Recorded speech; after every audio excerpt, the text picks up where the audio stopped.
մեծերի մոտ տարեցների մոտ ավելի ախորժակի զգացողություններ իջնում է ուտելու քանակներն էլ փոքրանում են, որովհետև մարսողական տրակտի այդ բոլոր գեղձերը իհարկե գնում են ապաճման, ավելի քիչ են աշխատում, ավելի վատ են աշխատում եւ այստեղ մյուս խնդիրն էլ է գայս վիտամին B12-ից հետո դա ջրի խնդիրն է, որովհետև ծարավի զգացողությունները էլ կորում եւ մարդիկ սկսում են ավելի քիչ ջուր խմել։ Այս դեպքում պետք է ուղղակի հիշել, որ կապ չունի ինչքան ծարավ եք, միևնույն է պիտի խմել այդ ջուրը, որովհետև դեհիդրատացիայի մեծ վտանգ կա եւ ջուր չխմելն էլ իր հերթին կարող է բերել տարեցների մոտ շատ տարածված մի ուրիշ խնդրի, որն է փորկապությունը։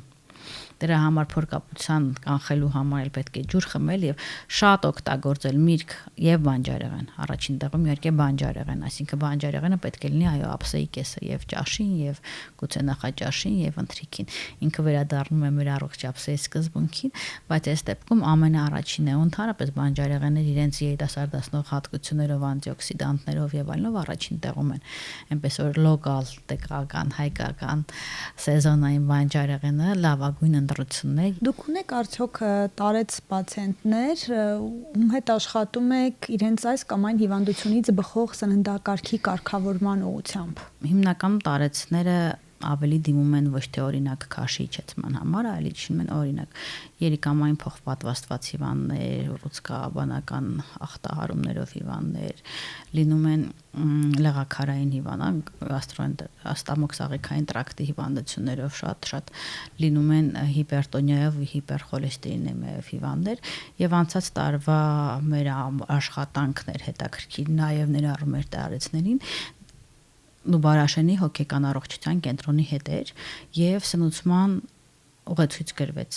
նրանց համար եւ նախորդ քննարկվել էր եւ տարիքայինը եւ սեռայինը եւ հիվանդությունների պրոֆիլը իսկ Հայաստանում շատ տարածված տարեցների շրջանում զարկերակային գերճնշումի, շաքարային դիաբետի համար կան ուղղակի սննդատեսակներ ու դերիքներ, որ կարող ենք հիմա եթերում ասել եւ ուղղակի հանել ռացիոնից։ Մենք ունենք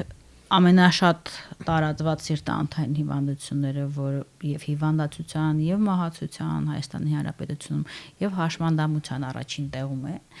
եւ իրենց դեղորայքային բուժման առաջին կետը նախորդող կետը դա սննդաբուժությունն է, որտեղ սնունդը բացի նայեն ինչ որ ուտում ենք մենք այն ենք, նաև ինչպես Հիպոկրատն էր ասում, թող դեղը լինի ձեր սնունդը եւ սնունդը լինի ձեր դեղը։ Այս դեպքում շատ հետաքրքիր ու ապացուցահեն տվյալներ կան, ինչպես կարող է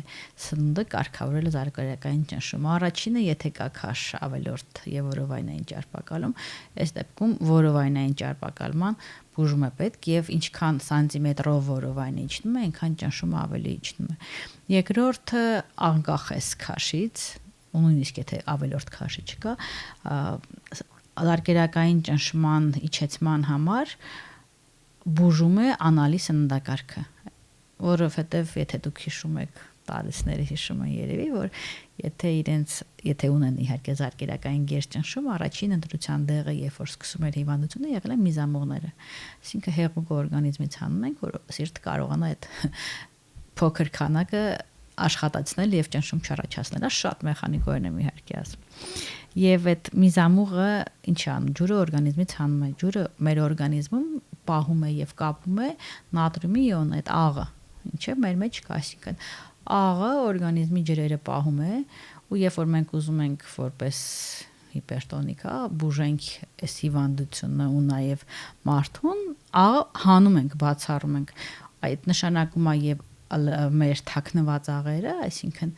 աղը պանիրից, աղը հացից, աղը թթուներից, որ մենք ասում ենք թթու, բայց իրականում թթու չէ, ինքը աղի է։ Աղը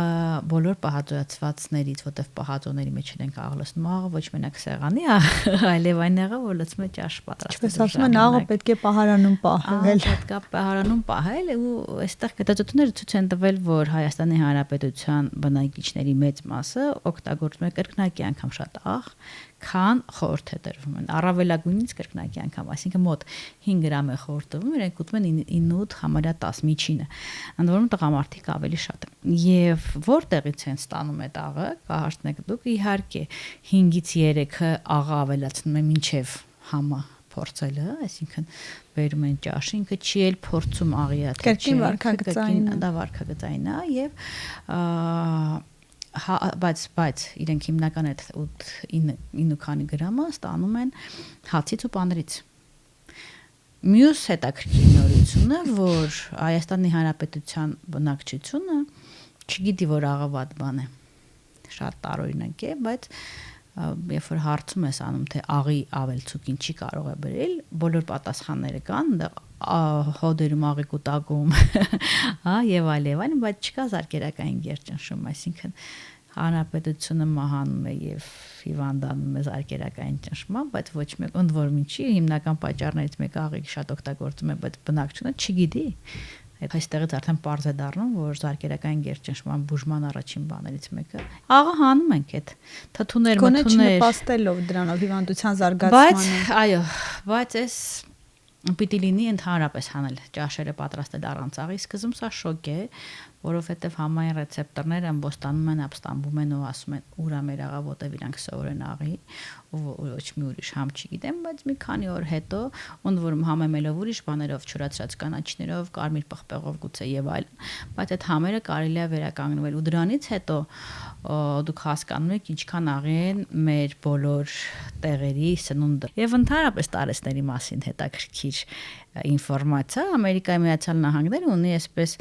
առողջ ծնվելու չափման աղյուսակ, սանդղակ, որ առավելագույն ամենաառողջը 100 միավորն է եւ ամենահետաքրքիր փաստերից մեկը, որ տարեցների խումբը ամենաառողջ սնվողների ցուցակում է մոտ այդ 100-ից 85 միավոր է, այսինքն ինչքան մարդ երևի մեծանում է, ինքան ավելի իրեն ժամանակ է տրամադրում ու ժամանակ ունի եւ գիտելիք ունի եւ գուցե նաեւ հասկանում եւ գուցե եւ կողքից կան ինչ որ հիվանդություններ, որոնց համար անհրաժեշտ է որպես իրենք սնվում։ Իսկ տարիքի հետ բարելավումներ, փոփոխություններ պետք է մտցնել։ Տարիքի հետ կապված իհարկե առանձնահատկություններ կան եւ օրգանիզմի փոփոխություններ եւ դրան համապատասխան սննդամթերքի, որտեղ սննդամթերքը ոնց որ մատակարարում է, ոնց սկզբից ասացինք, այն բոլոր շինանյութը, որ օրգանիզմին անհրաժեշտ է եւ առաջին տարիքային փոփոխությունը, որ լինում է օրգանիզմում ֆիզիկական մակարդակի մկանային հյուսվածքի իջեցումն է, այսինքն թուլանում է, վերանում է կամած քչանում է մկանային հյուսվածքը համարյա 35-40 տարեկանից տարին 1% կարծեմ մկանային հյուսվածք են կորցնում։ Բուժման ձևը սպիտակուցների քանակը չքչացնելը եւ պահելն է։ Իրականում սպիտակուցները մենք այսպես մտածում ենք, որ ամբողջ օրը խորոված ուտող ազգ ենք։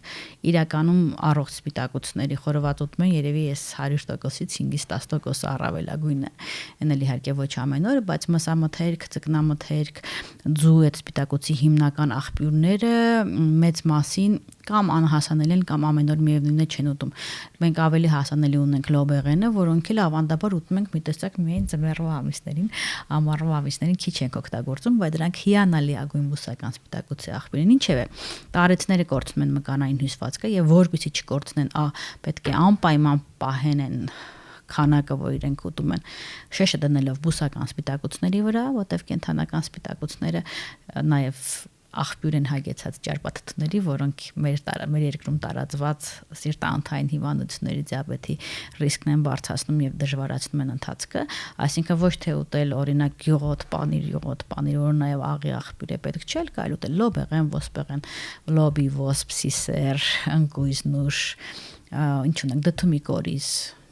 որտեղ ինչ որ չափով բուսական սպիտակուցներ կան եւ այնքան խիտ չեն իհարկե, բայց կան նաեւ ձուն շատ ավելի հասանելի եւ խիտ եւ սննդարար սննդատեսակ այնպես որ առաջին տեղում սպիտակուցներն են։ Երկրորդը իհարկե ինչի պակասում է մեծացող մարդը, օրգանիզմը այդ վիտամին B12-ն է։ Շատ հաճախ այդ բոլոր թուլությունը, որ չեն կարողանում շարժվել եւ այլն պայմանավորված է հենց դրանով։ Անհրաժեշտ է ուղղակի քննվել բժշկի մոտ ու անհրաժեշտության դեպքում գուցե ստանալ որպես տեղամիջոց, որովհետեւ առանց հարստացնելու այդ քանակի B12-ը դժվար է ստանալ։ Իսկ սննդամթերքի միջոցով անհրաժեշտ քանակը տարեց օրգանիզմը չի կարող ստանալ, ընդունի դեղորայքի տեսքով։ Եթե կա արդեն պակաս, պետք է ընդունել դեղորայքի տեսքով, որովհետեւ հիմնականում այսպես ասենք, այո։ Եվ իսկ եթե սննդամթերքին անդրադառնանք որպես ուղեկցող, ինչ սննդամթերք? Մսեղեն, իհարկե կատնամթերք մսեղեն իրենք են հիմնական աղբյուրները, բայց